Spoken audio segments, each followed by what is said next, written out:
You wanted the best. You've got the best podcast. The hottest podcast in the world.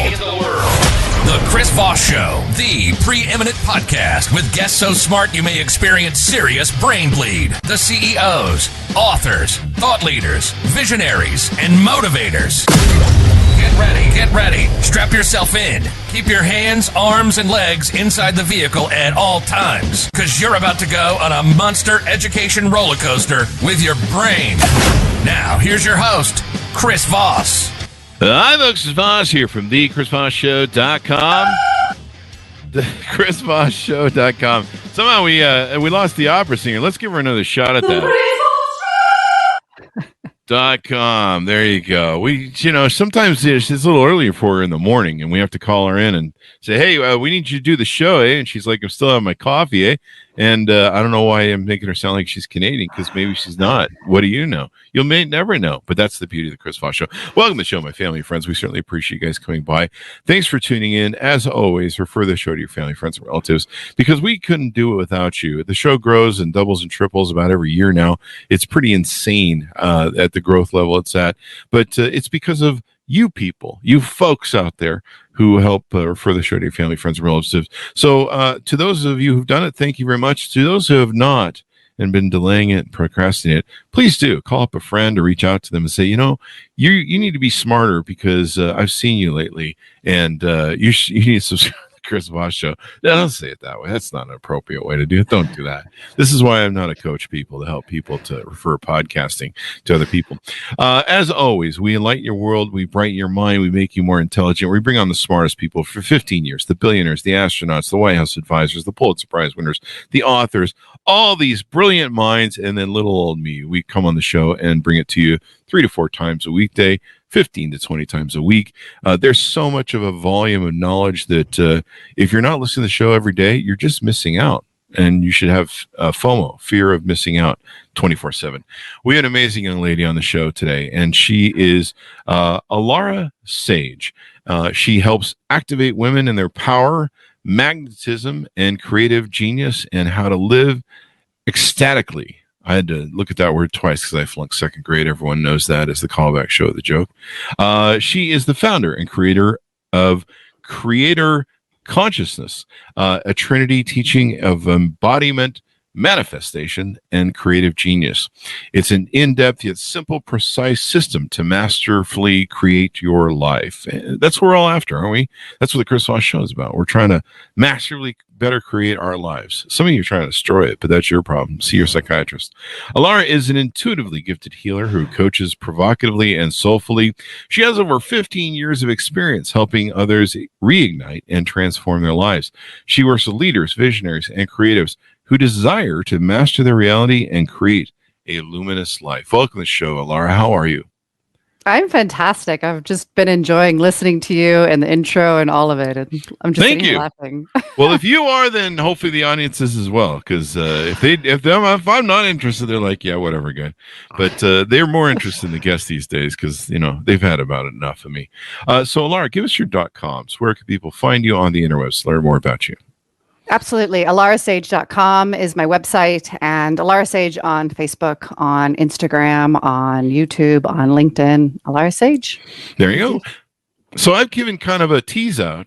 Give us, in your words, a 30,000 overview of who you are and what you do. So I'm really about helping people to create an ecstatic life, a life that is fulfilling, that lights us up. We are here. We have so much potential as humans, and yet we are really living a very minute portion of that. And so through my own personal experience of learning energetics, learning the mind, learning the heart, learning how to be present and bring my desires into my physical reality, I help people to do the same and really transform their life. Living lit is really what I desire in my life, and I inspire others and help others to do the same. There you go. Why is it important to, live your life for, something extraordinary and all that good stuff? I mean, isn't just being dark and depressive and kind of sad all the time? Doesn't that sound like fun? It doesn't to me, but hey, whatever floats your boat, right? Whatever floats your boat. So, tell us about your journey. How did you get to be in this business as a coach? How did you have these epiphanies that kind of took you down this line of life? Yeah, I've been doing this all my life. And when I was younger, people would say to me, I don't know how you always get what you want, you always create what you want. And I didn't even really understand what they were saying. I was like, okay, because I didn't see that it was so easy for me. Mm-hmm. And at the age of 19, I actually meant to go to university and got rerouted by my higher mind, my higher self, that rerouted me to go travel the world. And the first place I went was Fiji. And I found this book that said, it was called visualizing or something like that. Creative visualization, that's what it's called. And I read this book and she was talking about visualizing what you desire and creating it. And it hit me that that's what I've been doing my entire life. I had this wonderful way of immersing myself in what I wanted and just putting myself into that reality all day long. My imagination was very, very powerful. Mm-hmm. And so it happened for me always. I always just created what I desired. And so this continued on and, but then I kind of went down this rabbit hole of making some choices that were not really in alignment with my heart. I made choices out of fear. I made choices out of people telling me, oh, do this, do that. And I ended up in a relationship with a very wonderful person who I severely love now and forever, my ex-husband. Mm-hmm. But it took me down a spiral of numbing myself and not listening to what really lit me up, listening to what he wanted, what his perceptions were, and really into this space of, okay, I'm going to do what I feel is logical, is right. He's a finance guy, right? Very in the mind, very logical way of perceiving his reality. Yeah. And it came to, in 2012, 2013, I don't know. I always the year always changes somewhere around that time. I was working on horses. I was a physical therapist for horses. I did body work on horses, on athletes, elite beings. And I was driving my car and I was going to work on these horses. And my higher self said, Om 3 times. And at the time, I didn't practice oming. I knew what it was, but I didn't do it myself. And I was like, okay, sure. And so I took a nice deep breath. Om. And I did that 3 times. At the end of the 3rd time, an energy shot through my body, went out my head, and I went into full body orgasm. Now, Chris, wow, I had never had a full body orgasm. No, had you? I mean, I have to ask this because had you had an orgasm before, or was this the first full body orgasm? And if so, we need to know what's the difference between an orgasm and a full body. I'm inquiring minds want to know because absolutely. Sounds so great. Had I been orgasmic, yeah, okay. Orgasm in sex to me had been rather challenging. I had to really concentrate. Everything had to be just so, and then I would hit it. And it was, what's called localized or genitalia orgasm, where it's just in the sexual organs. So full body, the feeling that you have in your genitals goes through your entire body. Yeah. Yeah. Yeah.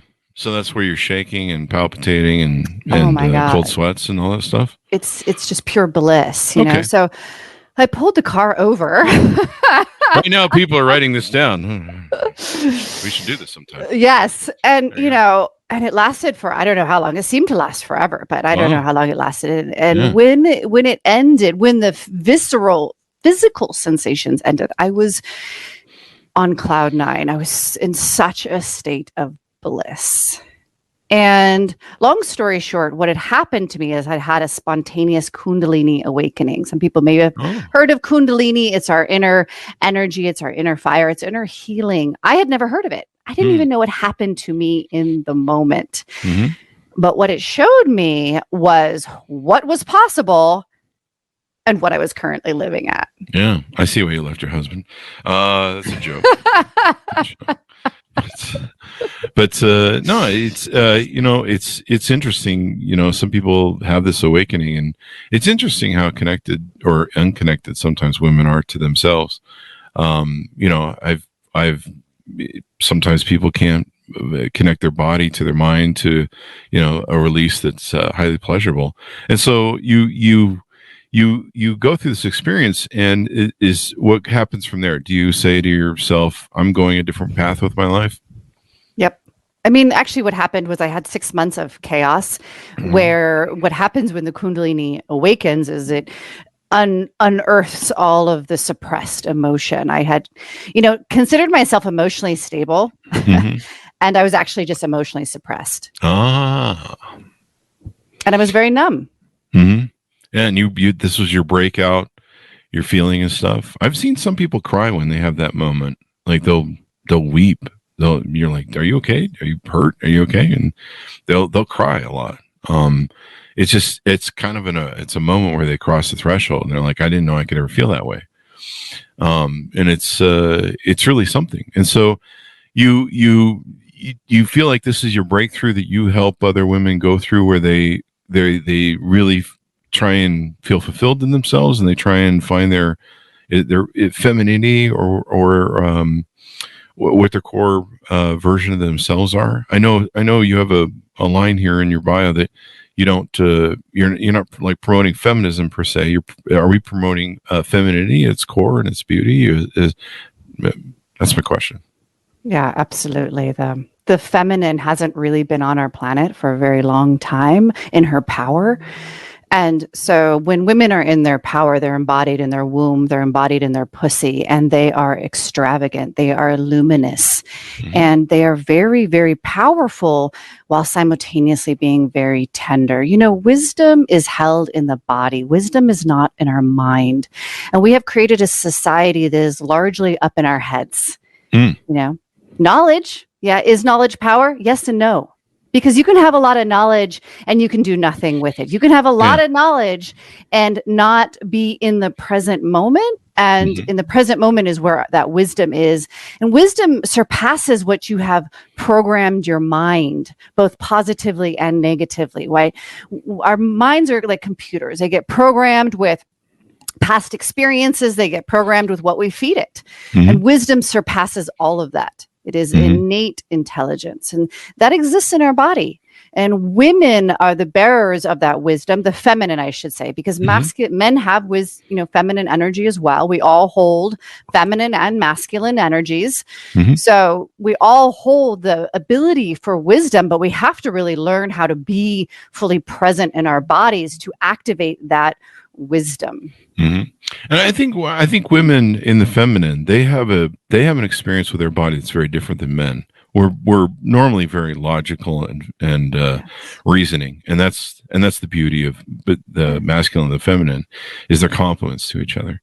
And although I know some guys that are in their feminine just a little too much, but that's their problem. I'm just being or vice versa. Or vice versa. Yeah, I've seen that in the dating field lately, where you're just like, hey, I'm not going to arm wrestle you on the first date. Like, calm down. And you might want to, back off the testosterone roids, the TRT. I'm just kidding, folks. No, I'm not actually. But so you went through years of living through deep shame, guilt, and trauma. Tell us about some of this. Was trauma leading? We found over the show that trauma is one of those things that people experience that changes their brain and kind of can affect their whole pathways in life. Yeah, absolutely. I was sexually molested as a child by my grandfather, so it was a very close space, and it just distorted me around what is safe and what is the masculine and what is love. What is love? And where does my no go in with all of this? Because apparently it has no power. My no has no power. And I'm just supposed to just allow things that feel really wrong to my body, right? And how that roller coasted into, my relationship that I spoke of, right? And how I was living really without my power and without that, what's really what I desire, and my hell yes, and my fuck yes, and what lights me up. And that shame really holds us down, really suppresses us, and basically tells us that who we innately are is not okay. Yeah. And maybe the world is judging. I think women experience the world judging them more, or they think that judges them more. Their values based upon social value, as opposed to men, we have to build things and do things and accomplish things. But the feminine is a beautiful thing when it's in its I don't know what you call it, its peak. So it sounds like a horrible word. The feminine, when it's in its power, there you go. Because it brings so much beauty to the world. And do you find that in today's world, people or women shun their feminine more? I mean, a lot of them kind of have to with what they're doing and chasing masculine business and stuff. They have to operate their masculine. And I know some women, it's hard for them to get back in their feminine or find a safe place for a feminine. Yeah, our society has been highly masculinized, not right or wrong, good or bad. I mean, I love the masculine energy. I'm all for all of it, right? We need all of it. Just like you said, it balances itself. Mm-hmm. However, right, our society has been like really masculine driven. And so women have leaned into their masculine in order to succeed. And myself included, I was highly masculinized, and it's like, how do we reconnect to that so that we can bring forth that wisdom into everything, into business, into society, into politics, because our world desperately needs this wisdom. Mm-hmm. Yeah, that's there needs to be a balance of contribution. Like, I've always been this businessman that I can create companies, and I've created 27 plus 30 plus different companies over the years. And my businesses are always dead inside when you go inside the offices, according to the women, because the walls are white. There's, I don't bring flowers or crap into my office. I mean, if the employees do it, I mean, they can have fun at their desk. But when you go into my offices, they're pretty much statically dead. But I'll go into like restaurants or other people's offices, and I'll see the feminine at work, where there's beauty and artwork and so much stuff, and I'm just like, God, I wish I could think that way.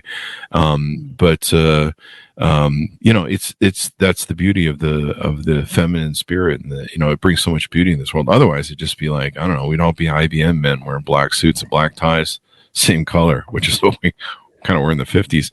So, what are some ways that you help women break through to have that magnetism, that creative genius and power, to live with that power and ecstatically, as you put it? How do you help women transcend that?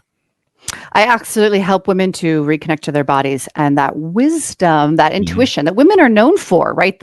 A woman's gut instinct, reconnect to that and learn how to trust it and learn how to follow it. Because a lot of times people they confuse emotions with intuition, and intuition is not emotional. And so people follow their emotions and they're like, see, my intuition led me astray.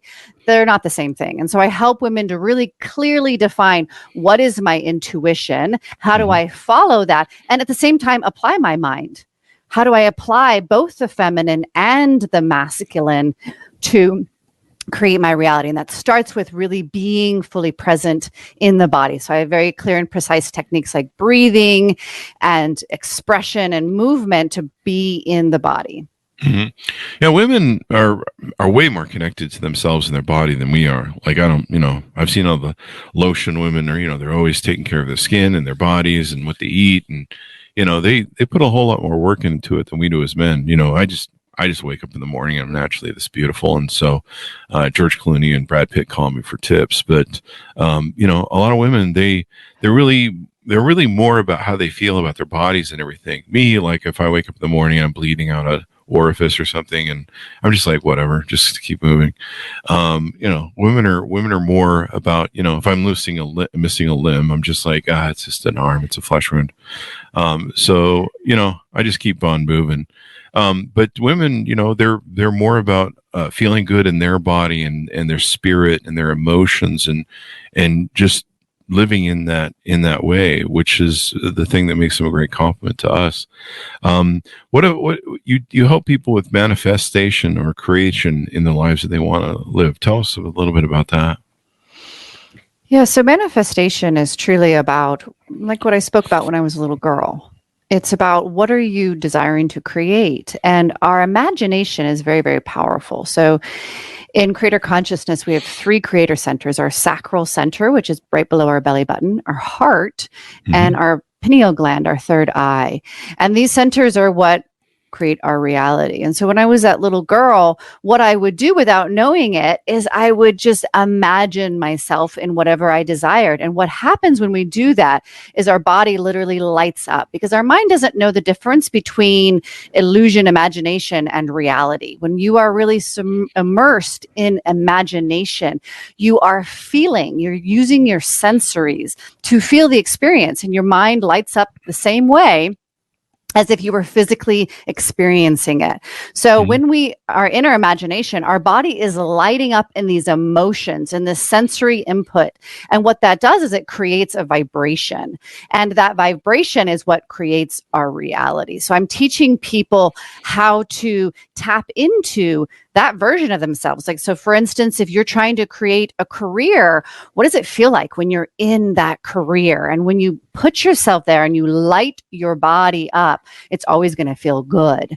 And those good feelings are very, very magnetizing. This has been proven in heart math, which is scientific proving of like the power of the electromagnetic field of the heart, and particularly of those good feelings, those good vibrations. So when we use our imagination and place ourselves there and really spend the time to create the feelings in our bodies, we start to vibrationally align with that version of ourselves, and the opportunities and our life starts to shift. It makes all the difference in the world. Liz is calling in on the show. So great, releasing what needs to go. I think that may have been on some of what we were talking earlier, but yeah, making those changes to move to the next level. When you're working with women in today's environment, what's the number one problem that you think they have? Is it trying to get them to get back into their feminine when they want to, do the feminine properties, be with their family, at home, et cetera, et cetera? No, it's definitely up in the mind. This is just people in general. And I completely agree with you, Chris, that yes, women are more aware of their bodies. That doesn't mean that they're embodied. Being aware of your body and giving yourself lotion and self-care is not embodiment. Embodiment is fully present with your awareness in your body. It means slowing the mind, reducing the constant blah, blah, blah that is always going on. And this is very powerful because our minds are extremely powerful. And yet most humans just have this scattered brain. And they're just scattering their energy all over their reality because they're thinking about this, and then they're thinking about this, and then they're over here, and they're worrying and they're stressed and they're anxious. And so what are they creating? They're creating stress and anxiety. So I really focus on learning how to get out of the mind. Let the mind happen, but how do we get into the bodies? And then trust. Self-trust is huge, because we have not been speaking about this in our society, about trusting our intuition, right? We've given so much power to science. Science is so important. We need science. And what happened to our intuition? What happened to our wisdom? What happened to our innate knowing that, again, goes beyond what we can prove, which is so important because it exists. Much more exists than what we could just prove. Yeah, learning to trust ourselves. The thing you're talking about, we've had like Olympic coaches on the show and other people that have talked about how the mind, when you envision and manifest things and you put forth the application of feelings to what you want to do, the mind can't discern between reality and just the fact that you're trying to make this up. And so if you don't do that, you're going to default, of course, like you said, the things where you doubt yourself and you've got that overthinking going on and that anxiety and that worry. But when you play things in your head, like people in sports will do that. Like we said, the Olympians, they'll pre-play being at the event in their head. Okay, here's my warm up. Here's what I'm going to do. Here's how I'm going to feel about this. Here's how I'm going to process this. Here's me doing my swimming. And that way, when they show up on the stage of their life, as it were, they're prepared, and their mind already goes, okay, we've been through this. We know how to do it. This is old hat. And the approach is different, changing your perceptions. That's what it seems to be a lot of people have trouble dealing with. They don't realize that how you perceive things and how you deal with that information is the difference between light and dark and positive and negative.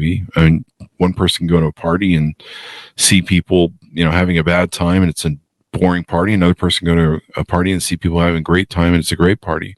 So it's just kind of a choice of how you want to approach your life. But I like what you're talking about, because like I say, a lot of people use this putting themselves into the mindset of where do I really want to be and how do I want to feel about it, as opposed to, just kind of stuck playing, you're kind of playing the tennis game of reacting to what's coming at you instead of being proactive.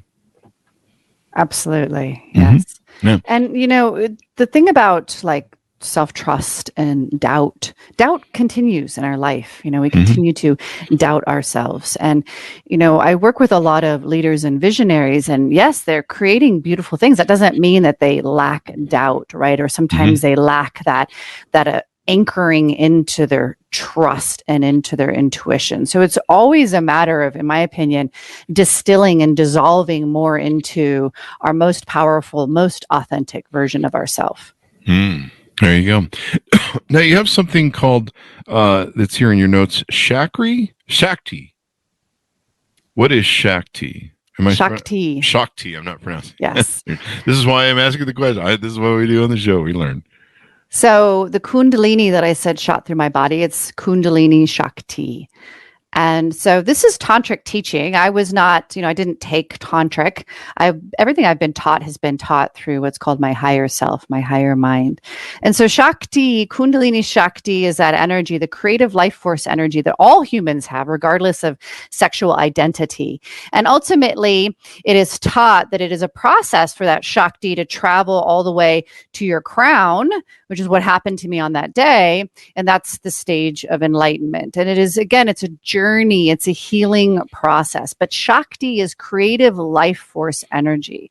Oh. So I have a great relationship with my Shakti, and I help women to connect to that creative life force energy, which is, for one, very, very creative. If you want to be a visionary, if you want to be a leader and you want to increase your creative output, then connecting to that creative life force energy is imperative, and learning how to work with it, learning, what it feels like, and learning its ebbs and flows and how it moves through your body, as well as it's extremely magnetic. These are important things for women to go through, because sometimes they fold into themselves and what they do, being mothers, and that's a busy job 24/7. And I think a lot of them talk about losing themselves because they get so much into, doing everything for everyone else, which is the beauty of motherhood. And if it wasn't for them, we'd all be screwed. In fact, most of us wouldn't be here, but, without them, the species dies. And so they get lost. Sometimes I think, at least that's what I hear from women. They get lost serving others and trying to be there. And so I think it's important that people like yourself help them kind of realign or reactualize or get back into, taking care of themselves. Because as we talk about on the show a lot, you can't help other people unless you help yourself first, really. Absolutely. And it's for men too. I work with women, but, men need to connect to their feminine. Men need to connect to their emotions. Men need to connect to their Shakti. This is all within all of us. And the more that men learn how to connect to that energy, not lean into it and become it, not be highly feminine. I'm not talking about being highly feminine, but connecting to that version and that part of themselves, then they enact that beauty that you were speaking of as well earlier, that creative side of themselves, and their own, again, innate power, and then they get to actualize that, because the men are the strength, they're the action that actualizes the power. Yeah. One of the things that I've found, I've dated for 35 years, something like that, and been single all my life. The one thing I found is that I have to provide a masculine frame, an alpha masculine frame, to give a woman the trust to be in her feminine. Because if she doesn't have that, and I can't provide that, or I act in my feminine, and she's going to have to act in her masculine. I grew up watching two grandmothers. I've talked about this before on Facebook. I don't think we talked about much in the show, but when I was growing up as 10, I was growing up with two grandmothers.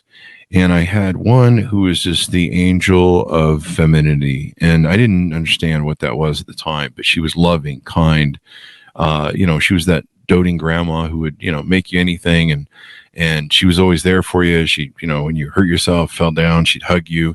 And then I had a very alpha masculine grandfather that she was married to, and she was just though she was, I used to call her my second mother.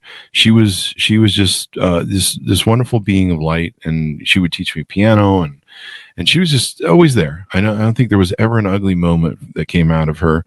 And then on the other side, I had my other grandmother, who was totally inner masculine. I didn't understand what that was at the time, but she was mean, vindictive, manipulative, every sort of evil you could possibly imagine. And I'm not going to sugarcoat it either. I mean, she was just evil and manipulative.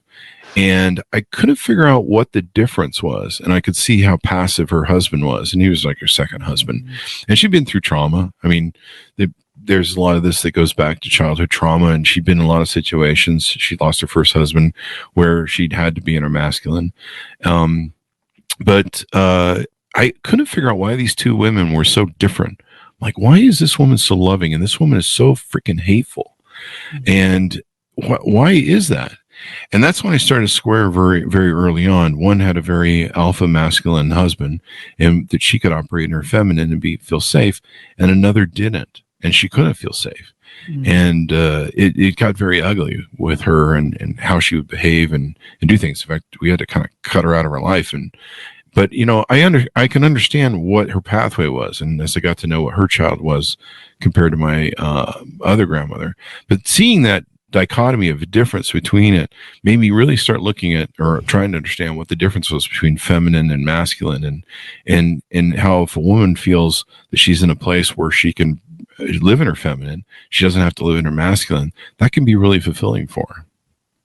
Absolutely. And, you know, it's all within, so without, right? Because again, we have these energies within. And so you're able to see that. And I feel like you're able to also hold a clear masculine vibration for women because you have an understanding of the feminine per your grandmother. Mm-hmm. And so for instance, when women don't have a strong masculine energy within if it's weak, if it's distorted, then they will create that distortion outside of themselves in men. Mm-hmm. And that could be a weak masculine, that could be an overbearing masculine. Mm-hmm. And then they don't feel like they can really be in their feminine, and vice versa. Men will do the same. If they don't have a clear feminine energy within, they will create a toxic feminine without. And then they won't feel safe to be in their masculine. And so we create the distortions that we hold within our own inner feminine and inner masculine outside of ourselves in relationships, ultimately, so we can see that. And ultimately, we can have awareness and be like, oh, look what I'm doing. Look what I'm creating. Let me shift that. However, most people don't have that level of awareness and they think it's that person. But actually, we're the ones that are creating that version of that person in our life to have that reflection. Everything is a reflection. Yeah. And in fact, a lot of the overbearing masculine that I've seen, I'm going to put masculine in quotes there, is actually a man operating in his feminine. You know, you guys who use violence or control, different things like that, that's emotional based. That's not masculinity. But sometimes it's deemed as such. Like people go, oh, he's being, you know, toxic masculinity or whatever the hell it is. Which I think is a misnomer, because if you really study those people, they're operating in their feminine, they're making their decisions based on emotion. And so it's not a real masculine man. At least that's why it's not really a feminine either, because that would suggest that feminine it's distorted in and of itself. Yeah. It's a distorted, maybe masculine and feminine. I think you're right. Yeah. I think that's a good clarification, because they're trying to mix the two, and it's just becoming a toxic stew. So that makes more sense. Yeah. It's basically a man acting insecure, but I don't find that masculine at all in any way, shape, or form. To me, there's a masculine alpha frame that provides protection and security and gives that envelope, that provider protection, sort of security. And when a woman has that, I mean, she'll curl up in a ball and she'll purr and experience what you do, and you give her ability to run and stuff, and that makes all the difference in the world. And of course, you know, you make her happy, but she has to feel that way, because if she doesn't feel like you're the guy who can take anybody down that comes through the door and you're protecting her, watching out for her, and then she feels safe, she's not going to be able to operate in her feminine. And so having that balance is really good. But I know a lot of women are single nowadays more than ever. There's been a rise of people running families with themselves. In fact, it's just growing evidently to 2030 where a lot of women will be single more than ever before. And so I think it's hard for them because, they have to be masculine during the day. They have to be sometimes they're playing the dad and the mom at the same time. And so they have to play both the feminine and the masculine. Does that sound like a good assessment? Absolutely. And it's not ideal to play both. I truly believe that we are beings that work well in a balanced and harmonious relationship, like you're speaking to. And we can do both because we have both. But it's the ability to be able to have both clearly understood and defined and working in your being and in your body to be able to move, to know when you need to be in your masculine, great. And then move into your feminine, like not get stuck in one or the other or have distortions or rejections towards one or the other. And, that's where our society isn't really, where we tend to lean to one or the other and not be able to fluidly flow between, actually, it's all three of them because the inner child as well. It's a trinity. There you go. Well, this has been really insightful. Final thoughts as we go out. Give us your tease out and how people can onboard with you on your website. Absolutely. People can reach out to me on my website. And, honestly, I love connection. So if people just want to reach out and say hello and connect to me, I adore connection. I adore intimacy. I adore knowing people and learning people and just creating connection and network. And you also have a podcast, too. Let's get a plug in for that. Yes, The Ecstatic Woman. It is for inspiring and activating women in their power, the magnetism, and their bliss. So it's 2 shows a week. The Ecstatic Woman. Hey, let me ask you this. I want to fall back a little bit. They have something on your website called the one-to-one container. Tell us a little bit about that. Yeah, so that's where, I'm working one-on-one with people. And this is the most profound transformation because I can really tap into people's energy very, very clearly. And, it's precise. It's very, very precise work where we go straight to what is the issue right now, what is holding that person back from truly creating their reality. And we start to energetically shift it clearly and concisely. And so the one-on-one is my delightful playground. It's where I just adore because I love the intimacy of the container. These people become my friends. They become so much more than just clients to me, but also we change their life in very powerful and transformational ways.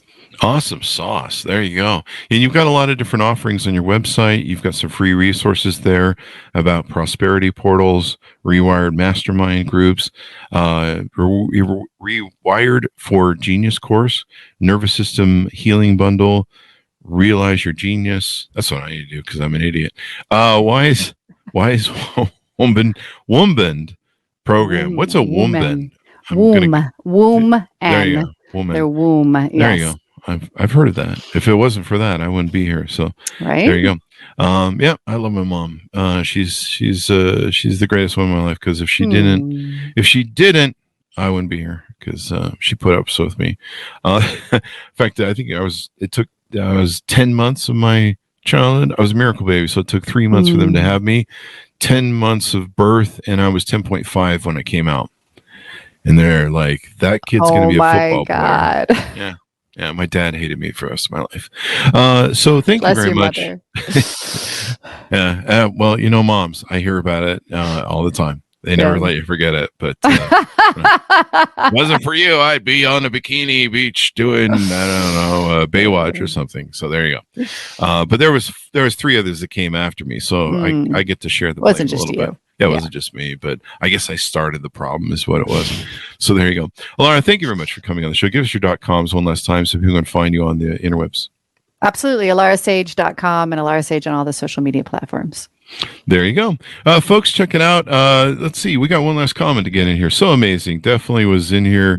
I'm actually going to have to pull that off the show.